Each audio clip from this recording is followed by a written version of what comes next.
Selamat pagi, siang, sore, maupun malam. Nama saya Kristiani Dina Tahong dengan NIM 2533036111409 kelas TI Malam A. Saya mengambil topik 3 yaitu sistem keamanan pintu otomatis. Saya akan jelaskan nomor 1 proses input dan konversi kode keamanan ke biner.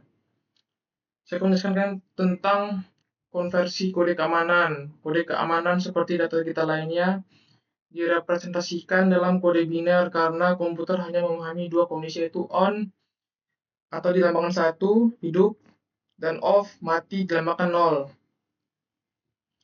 Nah, saya akan menjelaskan contoh konversi bilangan desimal ke biner. Saya memiliki angka 35 dibagi 2 sama dengan 17. Sisa baginya 2, sisa bagi 2-nya adalah 1. 17 bagi 2 aturnya kan 8,5.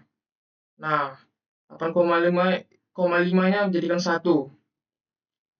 Terus itu 8 bagi 2 sama dengan 4, sisa bagi 2-nya adalah 0. Terus 4 bagi 2 sama dengan 2, sisa bagi 2-nya adalah 0.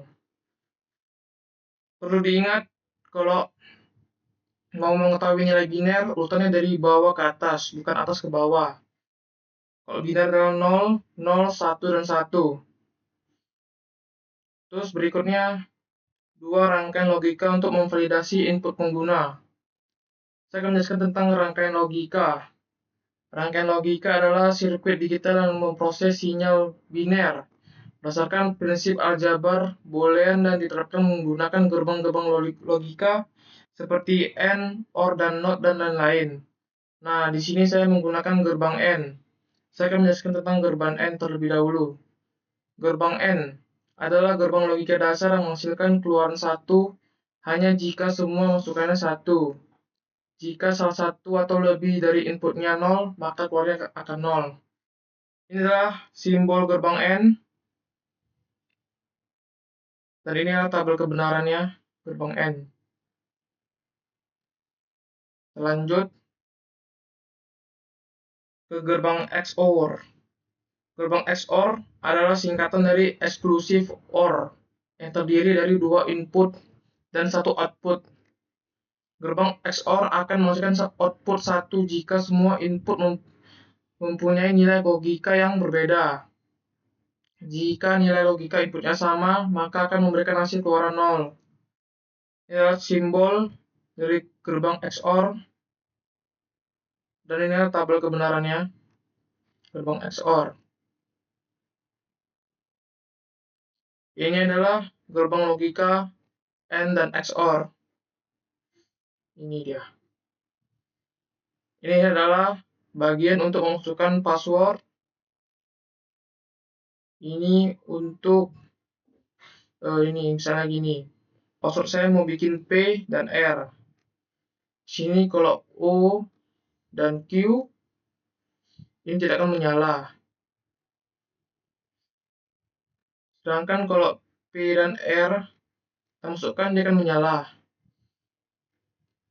Berikutnya juga dengan misalnya PQR. Kita buat juga EPR aja dia nggak hidup ya. Kalau PQR dia hidup. Ini untuk apa ya? Cuma jelasinnya ya. Untuk membuat kode, ini untuk membuat sandinya, ini untuk memasukkan sandinya. Kalau dia salah, tidak akan hidup. Kalau dia benar seperti PQR yang sudah saya buat, dia akan hidup. Lanjut. Tabel kebenaran dan hasil logika akhir. Tabel kebenaran adalah tabel yang digunakan dalam logika untuk menunjukkan semua kemungkinan nilai benar atau salah dari suatu pernyataan logika berdasarkan kombinasi nilai kebenaran dari variabel-variabel penyusunannya. Ini adalah tabel kebenaran saya. Terdiri dari 26 ya. Tabel kebenaran ini bisa didapat dari gerbang logika yang sudah kita buat tadi. Ini tabelnya.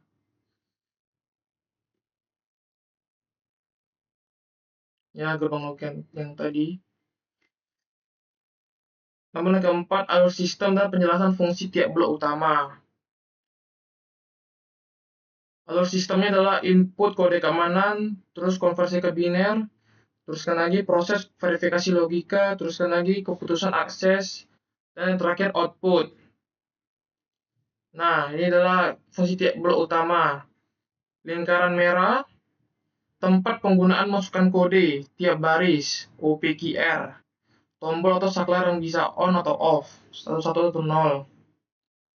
Fungsinya adalah lingkaran merah adalah mengirim sinyal kode yang dimasukkan pengguna ke sistem. Namun yang di kotak hitam ini berisi kode kunci asli yang sudah disimpan sistem. Kayak tadi ya, kita membuat kode di sini, buat kode misalnya PQ, kita buat PR dia salah. Membuat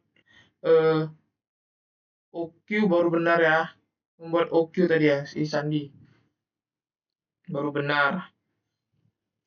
Fungsinya adalah acuan untuk mengecekkan apakah kode yang dimasukkan benar.